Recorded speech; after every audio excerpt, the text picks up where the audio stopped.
Hey everyone, so I have an amazing key comic issue that I recently got that I had to discuss, and that is Absolute Superman issue 1. So this came out in 2024.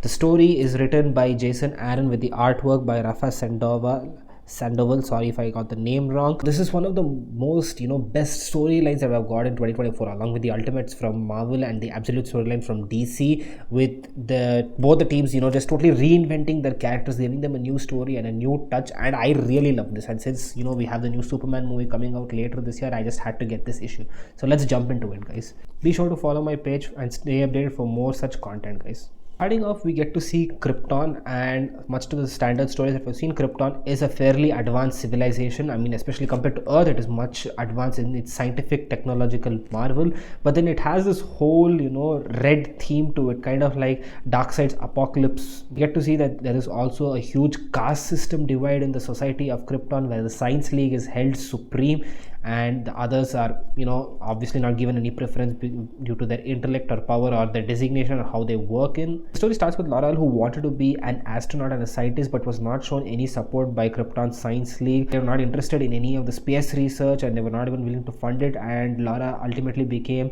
an outcast who had to take her work with what she got and just went on the flow. And on the other side, Jor-El, who actually looks a whole lot like the Superman that we know, he's leading a group of miners into the Sunstone mine to investigate for the cracks. And if you see here, the House of El symbol, which is the Superman symbol, is not exclusive to the family of El alone. It's like all the steel workers and miners who are of lower caste work or who are like treated lower at the end, they all have this symbol, and they're referred to as the Men of Steel. As they're investigating the mine, they see there are cracks, and it turns out very bad, as there is this green ooze that's coming out, which is radioactive. I think that's like kryptonite radioactive stuff, but that begins burning away all the miners. And we see that Jor-El comes back to his home to warn Laura, telling that this is the signs that Krypton is degrading because of the abuse of the natural resources of the planet, and soon there won't be a planet left, and they're going to have to take some quick actions and planning.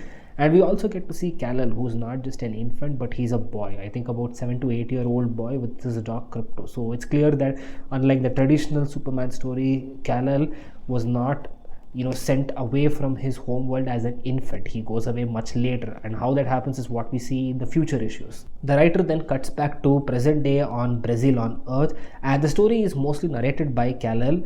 And there's a much similar situation going on right now in Brazil, where the Lazarus company is forcing the bunch of miners to go into the mines to extract the diamonds. And Superman, or Kal-El, who's like just merging within the crowd. I like the tone that they've given to Kal-El in this. It is very similar, I feel, to the Henry Cavill Superman. And I'm going to be referencing that Henry Cavill Superman a lot, because I even feel his suit is very similar to that, with the whole color scheme and even the theme of the story going on, which in my opinion at least, I just liked his version of Superman a whole lot, and it sets for this storyline, because Kal-El is kind of like having this unresolved rage and anger in him, because having seen, I guess, what happens to Krypton, he sees that Earth is precious, having life, but then there are these guys in corporation and power who don't care about their world or their people, they're just abusing it. And he always wants this, and he has this thing to stand up for those who are being oppressed, and which is what he becomes later. He becomes a voice for the oppressed, where the oppressed really want Superman's wrath to be felt upon those who are abusing them and the world in general. Another cool thing about this issue is, like, unlike the regular Superman, he has this like biomechanical suit with an AI voice called Soul, kind of like the Jarvis and Iron Man's suit, which I guess facilitates his suit, puts Superman in stasis, help boost his recovery, which I guess suggests that this is not like a typical Superman whose cells can harvest the radiation of the sun, giving him his power.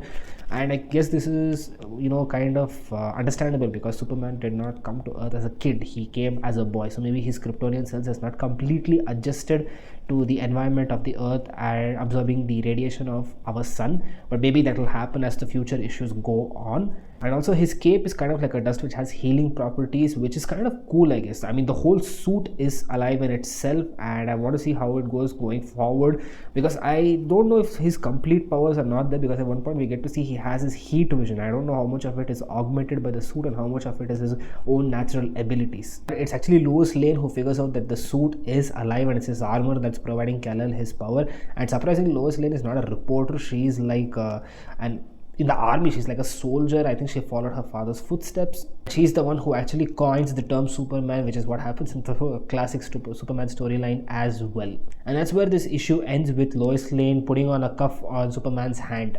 Actually, I have to say, this storyline, I have been following it after the first issue as well, and it has been going so interestingly well, seeing what is happening on Krypton, the struggle of Jor and Lara L trying to convince and trying to save their own race, the struggle that's going on here on Earth with Kal-El trying to being so frustrated as to how people on Earth can be so negligent and intolerable, just abusing anyone in general and not just worshipping and accepting life for what it is. Lois Lane being curious about who this man is and slowly getting the hint at reporting, which she kind of likes, touching into the original character's traits. And that's what I think I like about this whole Absolute storyline, with the as well as the Ultimate storyline in Marvel, because they're taking the same characters and reinventing them in a different way, but not disturbing the core aspects of the character which makes them who they are. For those of you who have not checked this out, I definitely would recommend that you check out this series. It is seriously awesome.